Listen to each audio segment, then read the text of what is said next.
हरे कृष्णा। राधे राधे। क्या सावन पुत्रदा एकादशी से होती है पुत्र प्राप्ति? श्री कृष्ण ने बताई इस व्रत की महिमा। एकादशी तिथि जगत के पालनहार भगवान विष्णु को समर्पित है। इस दिन भगवान विष्णु की विधि विधान से पूजा की जाती है। इस व्रत को करने से साधक को न केवल अक्षय फल की प्राप्ति होती है, बल्कि मृत्यु उपरांत वैकुंठ लोक की भी प्राप्ति होती है। अतः साधक श्रद्धा भाव से लक्ष्मी नारायण जी की पूजा उपासना करें। और यदि आप भी भगवान विष्णु की कृपा के भागी बनना चाहते हैं तो सावन पुत्रदा एकादशी पर विधि विधान से भगवान विष्णु एवं मां लक्ष्मी की पूजा करें। पुत्रदा एकादशी साल में 2 बार मनाई जाती है, एक पौष शुक्ल पक्ष में और दूसरी श्रावण शुक्ल पक्ष में। व्रत का पालन करने से भगवान विष्णु सुख समृद्धि का आशीर्वाद देते हैं। साथ ही इस व्रत को पूरे नियमों के साथ रखने से संतान सुख की भी प्राप्ति होती है।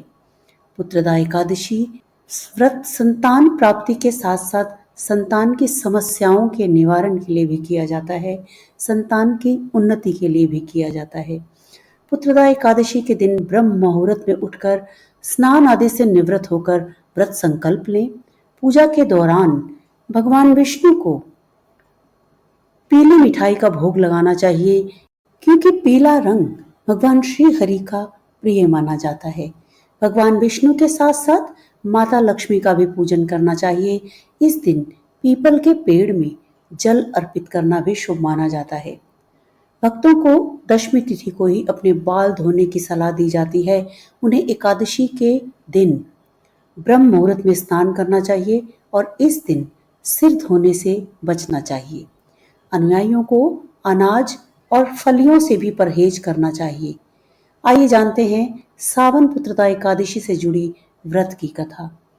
एक किंवदंती के अनुसार महिष्मति नामक राज्य में महिजीत नामक राजा शासन करता था। महिजीत एक दयालु, जिम्मेदार और उदार शासक था।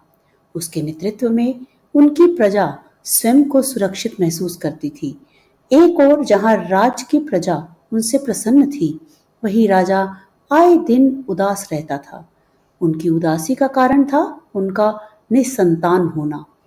जब उनकी प्रजा को उनकी उदासी का कारण पता चला तो वह किसी सन्यासी के मार्गदर्शन के लिए निकले। वहां लोमेश ऋषि से प्रजा के सज्जनों की भेंट हुई। लोगों ने ऋषि से अपने राजा की समस्या का समाधान खोजने में उनकी सहायता मांगी।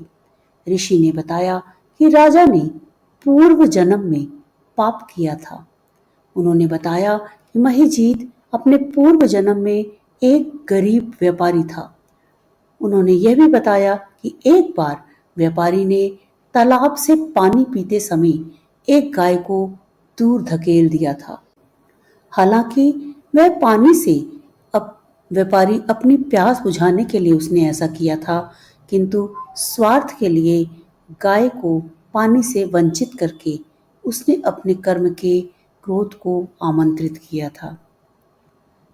ऋषि लोमेश ने इसका समाधान बताते हुए कहा कि श्रावण शुक्ल पक्ष में एकादशी तिथि पर व्रत करने से व्यक्ति अपने पिछले पापों से छुटकारा पा सकता है।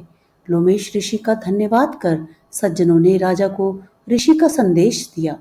राजा महिजीत ने ऋषि का आज्ञा पालन करते हुए श्रावण मास की एकादशी के दिन उपवास रखा। इसके बाद उनकी पत्नी गर्भवती हुई और उन्हें एक बच्चे का आशीर्वाद मिला। सावन पुत्रदा एकादशी का व्रत करने से पुत्र की प्राप्ति होती है। इस व्रत को सभी संतानहीन दंपति कर सकते हैं। भगवान विष्णु के आशीर्वाद से पाप मिट जाता है, दुख दूर होते हैं और मोक्ष की प्राप्ति होती है। हिंदू कैलेंडर के अनुसार इस साल सावन माह के शुक्ल पक्ष की एकादशी तिथि 15 अगस्त को सुबह 10:26 से आरंभ होगी और इस तिथि का समापन 16 अगस्त को सुबह 9:39 पर होगा। ऐसे में उदया तिथि की मान्यता के अनुसार सावन पुत्रदा एकादशी का व्रत 16 अगस्त शुक्रवार को रखा जाएगा। यदि आप सावन पुत्रदा एकादशी का व्रत रखेंगे तो आपको उस दिन ब्रह्म मुहूर्त में 4:24 से 5:08 के बीच में स्नान आदि से निवृत्त हो जाना चाहिए। उसके बाद व्रत और पूजा का संकल्प करके व्रत रखना चाहिए। भगवान विष्णु के पूजा आप सूर्योदय के बाद कर सकते हैं। सावन पुत्रदा एकादशी के दिन प्रीति योग दोपहर के समय से है और मूल नक्षत्र दोपहर तक है। 16 अगस्त को विषकंभ योग 1:12 तक है। उसके बाद से प्रीति योग बनेगा। मूल नक्षत्र 12:44 दोपहर तक है। उसके बाद पूर्वाषाढ़ नक्षत्र है। जो लोग 16 अगस्त को सावन पुत्रदा एकादशी का व्रत रखेंगे वे व्रत का पारण 17 अगस्त को करेंगे। व्रत का पारण का समय सुबह 5:51 से 8:05 तक रहेगा।